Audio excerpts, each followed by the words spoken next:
Good morning दोस्तों। आज मैं पैरामेडिकल के बारे में आप सबके साथ जो जरूरी जानकारियां हैं बिहार पैरामेडिकल से रिलेटेड वो मैं आप सबसे शेयर करना चाहता हूं और बताना चाहता हूं कि पैरामेडिकल में कितने नए कोर्सेज जोड़े गए हैं, साथ ही साथ इन नए कोर्सेज का भविष्य क्या है। पहले से कई सारे कोर्स चल रहे हैं, उन कोर्सेज का वर्तमान परिदृश्य में नियमावली है कि नहीं है, उनके जॉब से रिलेटेड, साथ ही साथ वर्ष 2023 में जो पैरामेडिकल एंट्रेंस का फॉर्म आने वाला है, जो diploma certificate competitive examination DCC board जो है, मतलब डीसीसी बोर्ड के इंक्लूडिंग डिप्लोमा के लिए एग्जामिनेशन अलग से लेती है डीसीसी। तो मैं आप सबको जानकारी देता हूं कि कितने इंस्टीट्यूशन में कोर्सेज चल रहे हैं, साथ ही साथ कई नए कोर्सेज शुरू किए गए हैं और तमाम एलाइड हेल्थ प्रोफेशनल्स जो मतलब कई सारे कोर्सेज हैं, अब तो लगभग 52 तरह के कोर्सेज जोड़े गए हैं पैरामेडिकल में। आइए मैं शॉर्ट में सारी जानकारी आप लोगों को देता हूं। पैरामेडिकल कोर्सेज की बात कर रहे हैं, पैरामेडिकल है क्या, यहाँ पर ये बात भी जानना बहुत जरूरी है। पैरामेडिकल एक अभिन्न अंग है मेडिकल सिस्टम का और बिना पैरामेडिकल के कोई भी कार्य अस्पताल में नहीं हो सकता है। डॉक्टर्स बिना पैरामेडिकल के सहयोग के बिना कुछ भी नहीं कर सकता है। तो पैरामेडिकल बैकबोन जो है सो मेडिकल सिस्टम का है। जिस तरह से लोग कहता है कि nursing profession is the heart of medical profession, उसी तरह से पैरामेडिकल जो है सो backbone of the medical system. तो ये डीसीसी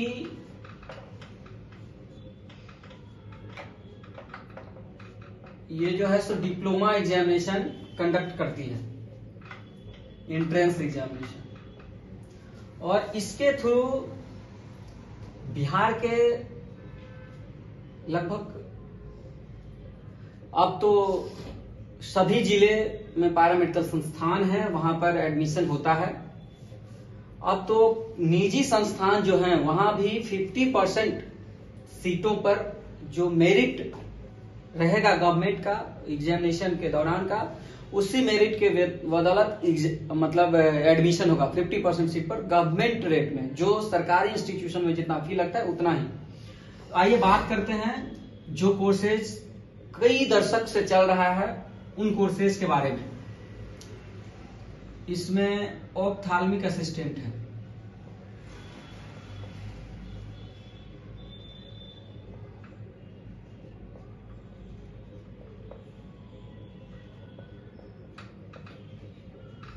ऑप्थाल्मिक असिस्टेंट, और ये सभी डिप्लोमा कोर्सेज हैं।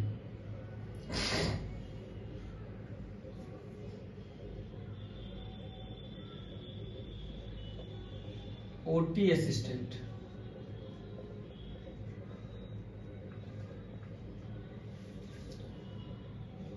X ray technician,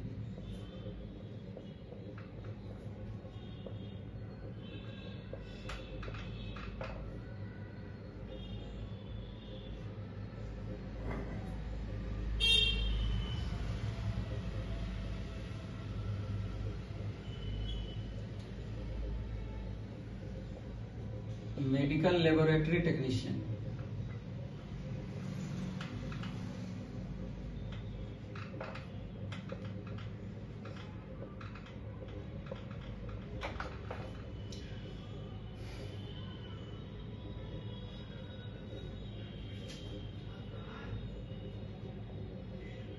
ECG technician,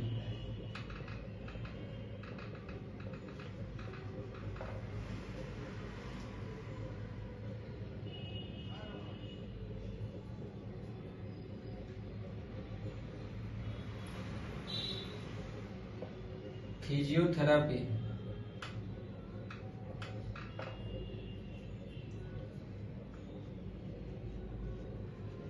occupational therapy,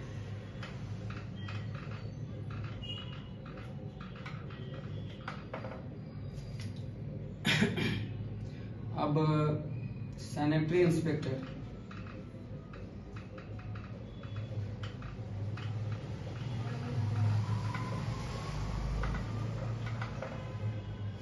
dental hygienist,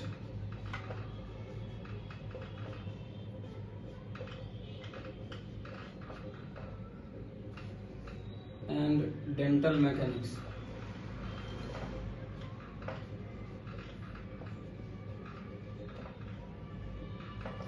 अब मैं यहाँ पे एक जिक्र करना चाहूंगा कि फिजियोथेरेपी, ईसीजी टेक्नीशियन और ऑक्यूपेशनल थेरेपी, ये जो डिप्लोमा है ये प्राइवेट इंस्टीट्यूशन में पहले से चल रहे थे, क्योंकि गवर्नमेंट इंस्टीट्यूशन में ophthalmic assistant, OT assistant, x ray technician, medical laboratory technician, ECG technician, sanitary inspector, dental hygienist, dental mechanics और ऑर्थोटिक्स, प्रोस्थेटिक्स,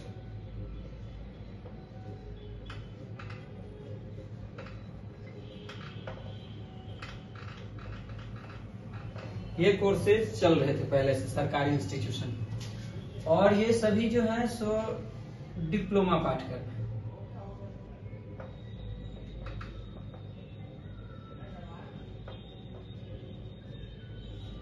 अब मैं सर्टिफिकेट कोर्स की भी बात कर रहा हूं।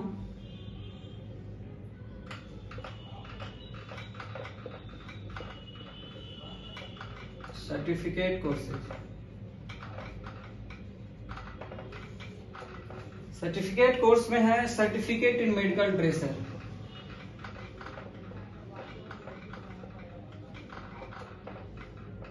सर्टिफिकेट इन मेडिकल ड्रेसर, ये पहले से चल रहा है गवर्नमेंट इंस्टीट्यूशन में, सभी गवर्नमेंट इंस्टीट्यूशन में। अब मैं कुछ नए कोर्सेज जो जोड़े गए हैं, मैं नए कोर्सेज की बात कर रहा हूं। न्यू कोर्सेज जो गवर्नमेंट इंस्टीट्यूशन में जोड़े गए हैं, गवर्नमेंट इंस्टीट्यूशन में जो नए कोर्स जोड़े गए हैं उन कोर्सेज का जिक्र कर रहा हूं। Blood transfusion technician,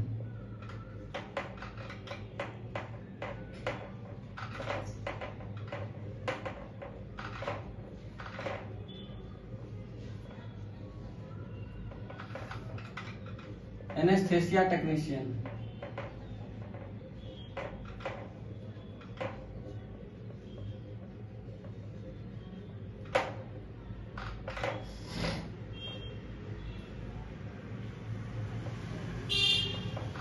anaesthesia technician, medical radiology technician,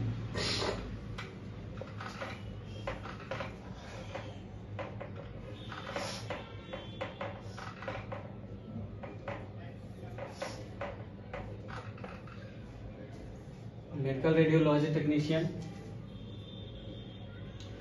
और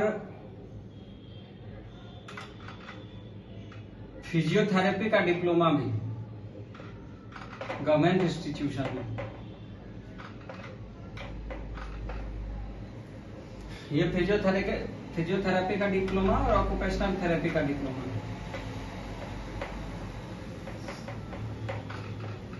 साथ ही साथ hospital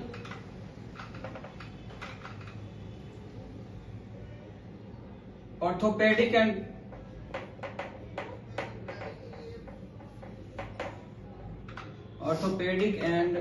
plaster technician,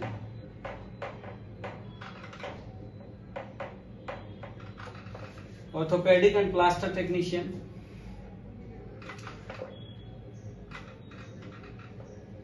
hospital patient domiciliary care assistant, domiciliary care assistant,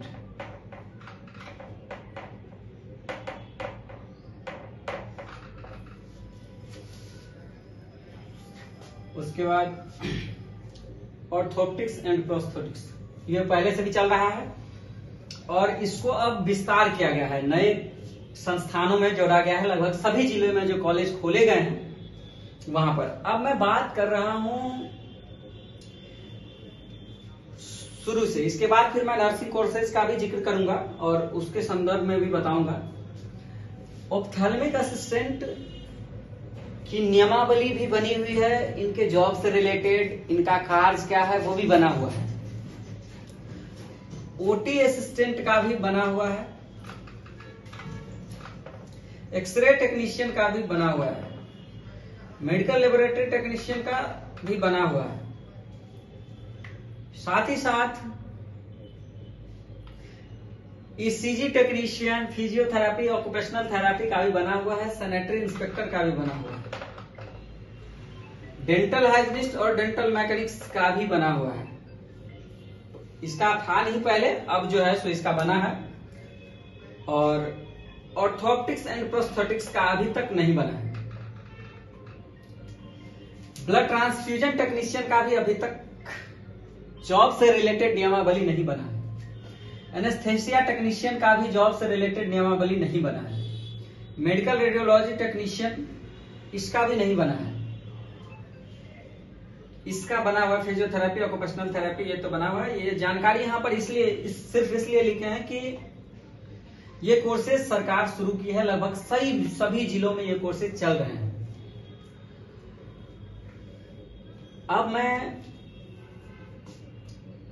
यहां पर बात करता हूं नर्सिंग कोर्सेज का, क्योंकि नर्सिंग कोर्सेज भी डीसीईसी के अंतर्गत ही आता है। उसमें है एएनएम, ऑक्सिलरी नर्स मिडवाइफरी, आरएएनएम इसको बोलते हैं, और एक होता है जीएनएम, जनरल नर्स मिडवाइफरी। दोनों डिप्लोमा ही है। जीएनएम जो है सो इसका जीएनएम का एलिजिबिलिटी और जितने भी पैरामेडिकल के डिप्लोमा कोर्सेज हैं, ऑल डिप्लोमा कोर्सेज, इसका जो एलिजिबिलिटी है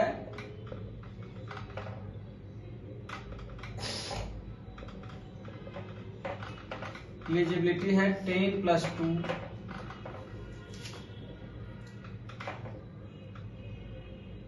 PCB प्लस इंग्लिश, ये है। यहां पर जिक्र एक फार्मेसी का भी करना जरूरी है, डी फार्मेसी, क्योंकि फार्मेसी का भी एंट्रेंस एग्जामिनेशन बीसीसी बोर्ड ही कंडक्ट करती है। और फार्मेसी के नियमावली के अनुसार एलिजिबिलिटी जो है PCMB है प्लस इंग्लिश। ये ऑल डिप्लोमा कोर्सेज का ही हो गया। साथ ही साथ ड्रेसर का जो एलिजिबिलिटी है, ड्रेसर का है मैट्रिक,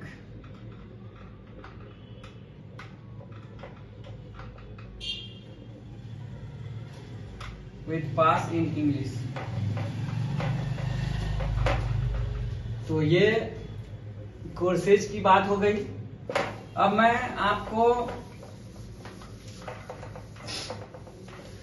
जिन डिप्लोमा कोर्सेज का नियमावली नहीं बना है अभी तक, उन कोर्सेज का जिक्र कर रहा हूं जिसके नियुक्ति से रिगार्डिंग नियमावली नहीं बनी है। ऐसे कोर्स हैं anaesthesia technician,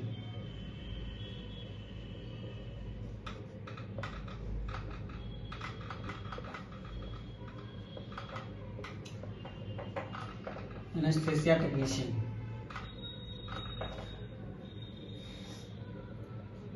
blood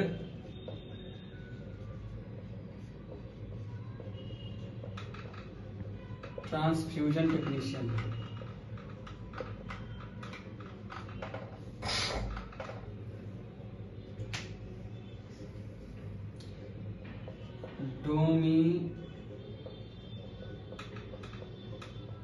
auxiliary care assistant.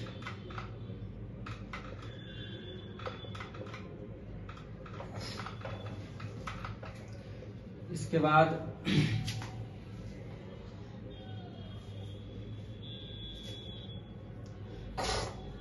Orthopaedic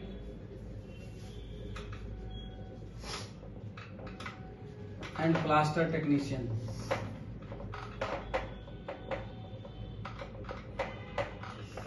orthopaedic and plaster technician और ऑर्थोप्टिक्स एंड प्रोस्थेटिक्स।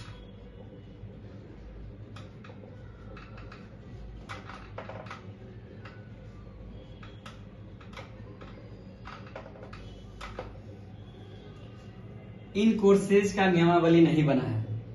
उस समय जिक्र ड्रेसर का नहीं कर पाए थे, ड्रेसर का नियमावली बना हुआ है। तो लगभग आधे दर्जन ऐसे कोर्सेज हैं जो राज्य सरकार के द्वारा सभी जिलों में शुरू की गई है। इन कोर्सेज का जॉब से रिलेटेड नियमावली नहीं बनाया गया है और पारा मेडिकल छात्र संघ, आप सभी जानते हैं कि इन सभी चीजों के लिए हमेशा संघर्ष कर रहा है।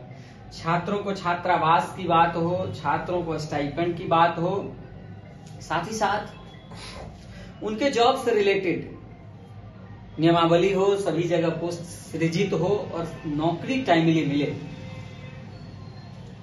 आइए अब बात करते हैं कि छात्रों को पारामेडिकल एंट्रेंस एग्जामिनेशन पास करने के बाद जब एडमिशन मिलता है किसी इंस्टीट्यूशन को, इंस्टीट्यूशन अलॉट होता है, तो उनको उस इंस्टीट्यूशन में सुविधाएं क्या क्या मिलती है।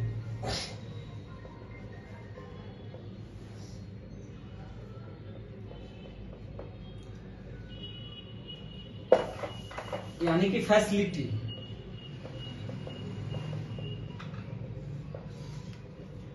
आप सब जानते हैं कि लगभग कई वर्षों के संघर्ष के बाद पारामेडिकल छात्रों के लिए पेड इंटर्नशिप की राशि हुई है।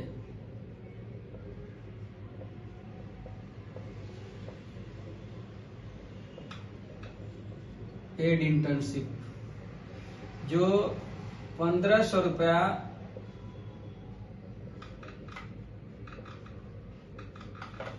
पर मंथ के हिसाब से मिलना है और ये up to 2 years.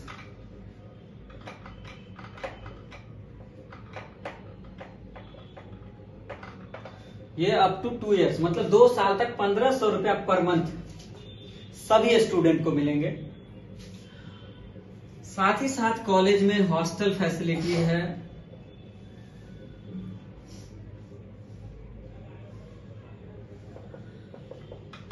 Hostel facility मिलेगी, लाइब्रेरी की फैसिलिटी है,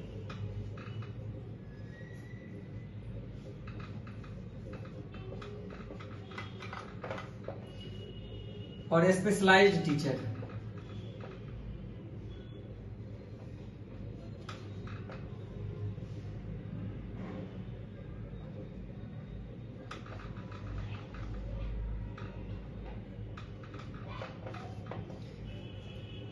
स्पेशलाइज्ड टीचर मतलब ट्यूटर, डिमॉन्स्ट्रेटर, लेक्चरर। ये मतलब फैसिलिटी स्टूडेंट को मिलना है। अब बात करते हैं कि ये कोर्सेज गाइड किन के द्वारा हो रहा है और ये कोर्स चल कैसे रहा है। इसमें ये 1500 रुपया पर मंथ जो है सो ऑर्डर हुआ है, अभी तक स्टूडेंटों को मिला नहीं है ये, लेकिन 2022 में ऑर्डर हुआ है और ये सभी छात्रों को मिलना है। एक बार हो सकता है कि 5-6 महीने का एक बार मिले, इस तरह से करके। जरूरी नहीं कि पर मंथ ही मिले, लेकिन सभी को जोड़ के मिलना है 2 साल का 1500 रुपया पर मंथ, यानी कि 18,000 रुपया 1 साल। ये राशि एक्चुअली बहुत कम है, लेकिन शुरुआत है, किसी तरह पहले मिल जाए, उसके बाद फिर इस राशि को बढ़ाने के लिए भी आगे प्रोसेस किया जाए। अब मैं बात कर रहा हूं कि इस कोर्स को, ये कोर्स रन कैसे कर रहा है, इसका गाइड कहां से हो रहा है। तो पहले तक 2022 तक, अप टू 2022, ये 2022 तक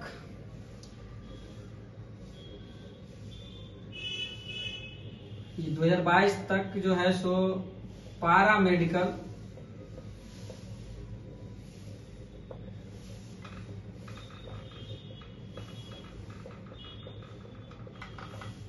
पारा डेंटल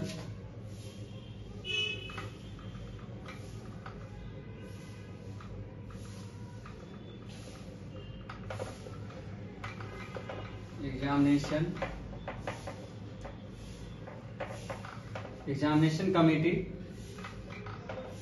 जिसका ऑफिस NMCH कैंपस में है, वहां से गाइड हो रही थी। क्योंकि बिहार में पैरा मेडिकल काउंसिल नहीं है, आप सभी जानते हैं, तो इसी से गाइड हो रहा था। और एग्जाम कंट्रोलर जो है सो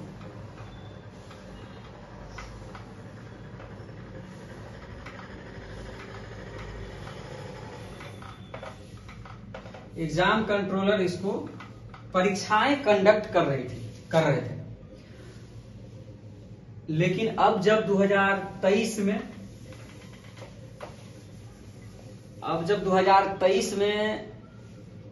बिहार स्वास्थ्य विज्ञान विश्वविद्यालय बन गया, मतलब बिहार हेल्थ साइंस यूनिवर्सिटी बन गई है, तो जो भी कोर्सेज हैं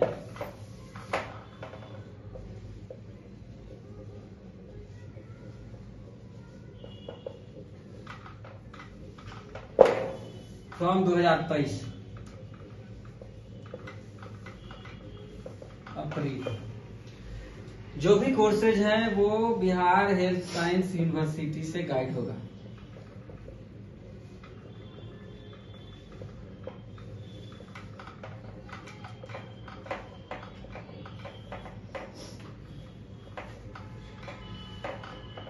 हेल्थ साइंस यूनिवर्सिटी से गाइड होगा। अब बात करते हैं कि बिहार में पैरामेडिकल काउंसिल अभी तक क्यों नहीं बना है, क्योंकि कई वर्षों से पैरामेडिकल छात्र संघ इसके लिए संघर्ष कर रही है। तो है कि 2018-19 में पैरामेडिकल काउंसिल बनना लगभग तय था, और उसमें सिर्फ एक कोर्सेज को मिला करके काउंसिल बन रही थी। तो पैरामेडिकल छात्र संघ बिहार की ओर से सभी मेडिकल कॉलेज में स्ट्राइक किया गया, धरना प्रदर्शन किया गया, तालाबंदी की गई। उसके बाद सरकार ने संयुक्त पैरामेडिकल काउंसिल का निर्णय लिया बनाने का, जिसमें सभी कोर्सेज को ऐड किया जाए। उसी दौरान क्या हुआ, उत्तर प्रदेश के राज्यसभा सांसद और स्वास्थ्य मंत्रालय भारत सरकार के जो उस समय स्टैंडिंग कमेटी के अध्यक्ष थे, सांसद प्रोफेसर राम गोपाल यादव जी बिहार दौरे पर थे, और उनके गाइडेंस में पूरे देश के एलाइड प्रोफेशनल्स, लगभग 52 तरह के जो एलाइड कोर्सेज चल रहे हैं, पैरामेडिकल कोर्सेज चल रहे हैं, उन लोगों को जोड़कर एक काउंसिल, सेंट्रलाइज्ड काउंसिल बनाने की बात हुई। उस समय हम लोग भी आदरणीय राम गोपाल यादव जी से मिले थे और पैरामेडिकल बिहार के छात्रों की तमाम डिमांड उनको सौंपे थे। उस समय उन्होंने यह आश्वासन दिया था कि सभी कोर्सेज को जोड़कर बनाया जाएगा। तो वो जो है सो allied health care professionals bill लाया गया संसद में, 2021 में फाइनली वो पास हुआ। अभी 5 महीना पहले की बात है, केंद्र सरकार स्वास्थ्य मंत्रालय के द्वारा सभी राज्यों को यह आदेश दिया गया है कि लास्ट मई तक जो है सो, पहले लिख देते हैं, allied health care professional council, paramedical council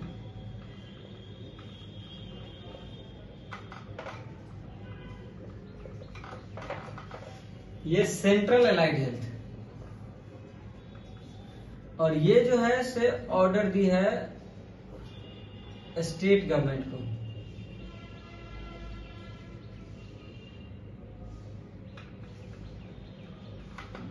state government को कि काउंसिल का गठन 6 महीने के अंदर करना है। यानी कि जनवरी में ये ऑर्डर आया था और 30 मई तक state allied health care professionals council का गठन किया जाना है। हम लोग कई बार आंदोलन भी किए हैं पैरामेडिकल छात्र संघ के बैनर तले, बिहार के सभी मेडिकल कॉलेज, सभी पैरामेडिकल इंस्टीट्यूशन के छात्र भी आए।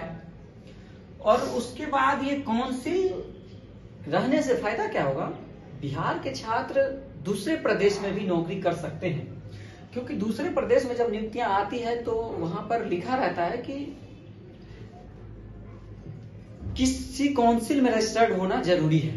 तो ऐसे में बिहार के छात्र वहां फॉर्म नहीं भर पाते थे, लेकिन जब हम लोगों के वर्षों की संघर्ष के बाद राज्य सरकार भी इसमें कदम बढ़ाई है और बहुत जल्द पैरामेडिकल काउंसिल का गठन हो जाएगा। और उसमें हमारे कैडर के, पैरामेडिकल कैडर के, आपके बीच के लड़के को उसमें मेंबर्स भी बनाया जाएगा। उसके लिए बाकायदे चुनाव होगी। तो आज मैं आप लोगों के बीच पैरामेडिकल है क्या, पैरामेडिकल कोर्सेज क्या है, पैरामेडिकल कितने कोर्सेज चल रहे हैं, उसमें कितने सर्टिफिकेट कोर्स हैं, कितने डिप्लोमा कोर्सेज हैं, कितने नए कोर्सेज हैं, उन सभी की मैंने आपको जानकारी दी। हो सकती है कुछ त्रुटियां रही होगी, तो जरूर आप लोग कमेंट बॉक्स में बताइएगा। अगर कोई त्रुटि होगी तो जरूर उसमें सुधार किया जाएगा। साथ ही साथ आप सब मन लगाकर पढ़िए। इसका एंट्रेंस एग्जाम भी जो है सो एंट्रेंस एग्जाम 2023 के लिए फर्स्ट वीक ऑफ अप्रैल में फॉर्म आना है। फर्स्ट वीक ऑफ अप्रैल में फॉर्म आना है, फॉर्म आएगा, नोटिफिकेशन आएगा।